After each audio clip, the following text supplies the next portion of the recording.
प्रशासन सो रहा था कि जंगलात सो रही थी जब इस भूमि पे अगर ये मस्जिद तामीर करी जा रही थी।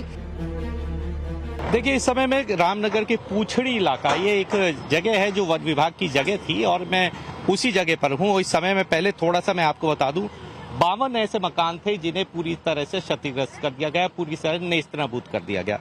वजह साफ थी कि वन विभाग की जमीन पर अवैध अतिक्रमण का आरोप था, जिसके चलते आज वन विभाग ने अपनी जमीन को कब्जे में ले लिया। अभी मैं जहां खड़ा हूं ये पूछड़ी इलाका है और पूछड़ी इलाके में ये देखिए, पीछे देखिए, ये बुलडोजर कार्रवाई चल रही है। मस्जिद है यहाँ की, पूछड़ी इलाके की ये मस्जिद है जिसे आज जबरदोश किया जा रहा है और आरोप ये भी है कि ये भी अवैध अतिक्रमण करके बनाई गई थी, जिसके तस्वीरें एकदम सामने हैं। और देखिए, तस्वीरों में आप यहाँ पे भी देख सकते हैं कि किस तरह से लोग यहाँ पे मौजूद हैं। यहाँ पे तकरीबन 1400-1500 लोगों की संख्या थी जिन्हें यहाँ से बेघर कर दिया गया है। लोग खासे परेशान हैं।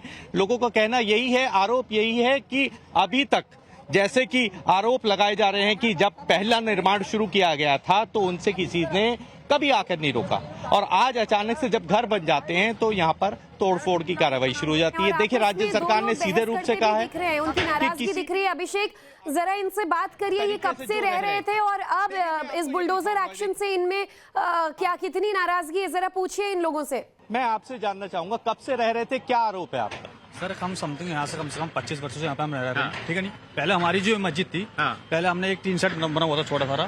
ठीक है नहीं, हाल फिलहाल हम लोगों ने यहाँ पे एक चंदा करके जिस टाइम हमने तामीर की थी उस टाइम ना ही यहाँ पे कोई इसे रोकने के लिए आया, ना ही मतलब ये कोई कार्रवाई करने के लिए आया। जब ये आज मतलब ये बनकर मुकम्मल हो चुकी है, यहाँ पे अच्छा खासा लोगों का वस्तु का पैसा लग रखा है। आप देख रहे हो यहाँ पे मतलब की कम से कम हमने 25-30 लाख रुपए यहाँ पे लगा रखा है और आज मतलब कि अचानक से मतलब यह है कि नोटिस भी मतलब यह कि नहीं दिया गया, तो बोलने लगे कि मस्जिद ये अवैध रूप से बनी हुई। जिस टाइम ये अवैध रूप से मस्जिद बनी हुई थी उस टाइम प्रशासन कहाँ था, यहाँ के अधिकारी कहाँ थे?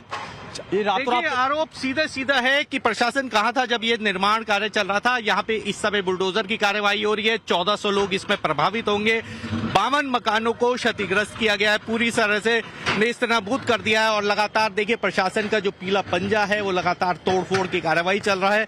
एक यहाँ पे विशेष वर्ग का सीधे से आरोप है कि टारगेट किया जा रहा है और टारगेट करके ये पूरे अतिक्रमण को हटाया जा रहा है। और मैं देखिए, मैं यहाँ से दिखाना चाहूंगा आपको कुछ तस्वीरें देखिए किस तरह से लोगों की भीड़ है, लोगों में गुस्सा भी है, लेकिन सरकार और प्रशासन के आगे सब जैसे प्रशासन का दावा है कि ये वन विभाग की जमीन है और यहाँ पे लगातार देखिए मस्जिद का जो निर्माण किया गया था उस मस्जिद के निर्माण को तोड़ा जा रहा है, ध्वस्त किया जा रहा है और आरोप यही है कि ये वन विभाग की जगह है जिसे खाली करने के लिए बहुत पहले से सूचना भी दी गई थी।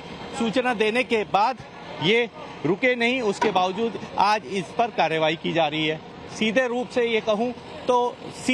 ये कहें तो देखिए बुलडोजर का एक्शन चल रहा है और एक्शन के बीच में यहाँ पुलिस प्रशासन की टीम मौजूद है और लगातार इसी तरह से यहाँ पे अभी तक 52 मकानों को पूरी तरह से नेस्तनाबूद कर दिया गया है और आने वाले समय में और भी मकानों की शिनाख्त की जा रही है और भी बस्ती में मकानों को शिनाख्त की जा रही है। बहुत बड़ा एरिया है, 6 हेक्टेयर में फैला ये एरिया है, जहां पर दर्शकों को भी दिखा रहे हैं कि अगर अवैध निर्माण हो रहा है तो प्रशासन का पीला पंजा कहां कैसे कैसे चलता नजर आ रहा है। लेकिन एक सवाल ये भी उठता है कि प्रशासन जब इस तरीके का कार्रवाई प्रशासन द्वारा की जाती है, खासतौर पर अगर धर्म विशेष का वहां पर अतिक्रमण हो, तो प्रशासन पर उल्टा आरोप लगाने लगते हैं कि जानबूझकर कार्रवाई कर रहे हैं। तो निश्चित तौर पर यहाँ पे भी ऐसे आरोप तो लगाए जा रहे होंगे। जी बिल्कुल, यहाँ पर मेरे साथ और भी लोग हैं, यहाँ इनसे भी बात करेंगे। आप बताइए क्या कहना है आपका, किसी तरह का नोटिस दिया गया था? नोटिस नहीं आया, 35 घरों के नोटिस आए थे, यहाँ पे मस्जिद का कोई नोटिस नहीं दिया। शाम बोला था कि जो भी अपने कागज प्रस्तुत हैं वो अपने कागज निकाल ले जाए। तो क्या आरोप क्या है था आपका? गलत कार्रवाई हो रही है? गलत कार्रवाई हो रही है हमारे साथ, गलत हो रही है हमारे साथ। क्यों गलत क्यों लग रहा है? क्योंकि मट्टी का मकान तो है नहीं सर जो रातों रात में बना देंगे। प्रशासन सो रहा था कि जंगलात सो रही थी जब इस भूमि पे अगर ये मस्जिद तामीर करी जा रही थी तो प्रशासन सो रहा था उस टाइम। तो आपने परमिशन ली थी बनाने से पहले? हाँ, परमिशन ली थी। ये क्या नाम है, नोली जी है, ऐसी कुछ नाम है उनका। हाँ, वहाँ से सरकार की तरफ से 3 लाख रुपए भी आए हुए थे। प्रशासन सो रहा था कि जंगलात सो रही थी जब इस भूमि पे अगर ये मस्जिद तामीर करी जा रही थी